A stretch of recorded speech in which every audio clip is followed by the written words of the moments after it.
South Africa is just weeks away from hosting the world's biggest sports tournament. The first match of the 2010 FIFA World Cup will be played June 11th, and the event's 64 games will take place in 10 different stadiums. It's the first time the FIFA World Cup has been staged on the African continent. South Africa was chosen to host the event in 2004 and has spent 6 years preparing its facilities, its infrastructure and its people for the stresses of presenting what is literally the greatest show on earth. This was a fitting moment to bring the world's attention to Africa. Before the global economic crisis hit, Africa had put in nearly a decade of strong economic performance. The countries of sub-Saharan Africa have remained open for business during the downturn, with very little resort to old-style controls on activity. Growing local markets, improving political stability and public infrastructure, and a lower cost base are providing a strong incentive for inward investment. Through much of the World Cup preparations, South Africa's economy has been traversing its first recession in 18 years. South Africa has spent around $4 billion on getting ready for the tournament, including $1.5 billion on stadiums and nearly $2 billion more on improving transportation network. Has South Africa's spending on World Cup preparations amounted to a stimulus package for the recession-hit economy? Will economic benefits continue to accrue to South Africa's people long after the tournament is over? IMF Managing Director Dominique Strauss-Kahn, visiting South Africa before the World Cup started, was asked what effect it might have on the country's economy.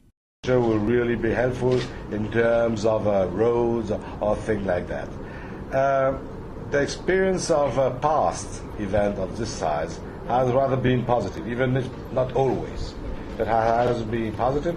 It depends also on the turnout and the number of people that will come to South Africa for this event. World Cup-related infrastructure spending is a relatively small share of South Africa's total infrastructure budget. So this type of spending is set to continue long after the last ball is kicked.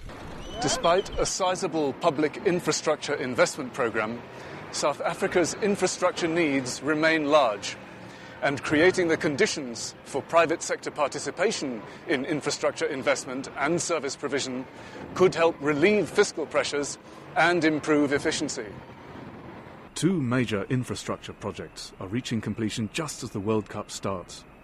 The Gautrain rapid rail link is a $3 billion mass transit railway that will initially connect Johannesburg to the OR Tambo International Airport. The Rea Vaya bus rapid transit system is a $500 million network of Johannesburg buses in dedicated travel lanes designed to help free up the city's traffic-clogged streets. South Africa's preparations for the World Cup aren't only based on soccer stadiums. The government is spending billions of rands improving infrastructure so that access to the events is the best it can be when the tournament starts. In addition to stadiums, South Africa needed to ensure the ready availability of more fundamental services, such as electricity. South Africa's government implemented a large front-loaded easing in fiscal policy in fiscal 2009, primarily aimed at upgrading the country's infrastructure. This investment program is expected to relieve critical bottlenecks in electricity and transportation, while also supporting demand in the short run. The soccer centrepiece of South Africa's World Cup is ready. The $500 million Soccer City Stadium in Soweto is the biggest in Africa and will seat 90,000 fans for the World Cup opening and for the finale of the greatest sports showpiece ever staged in Africa.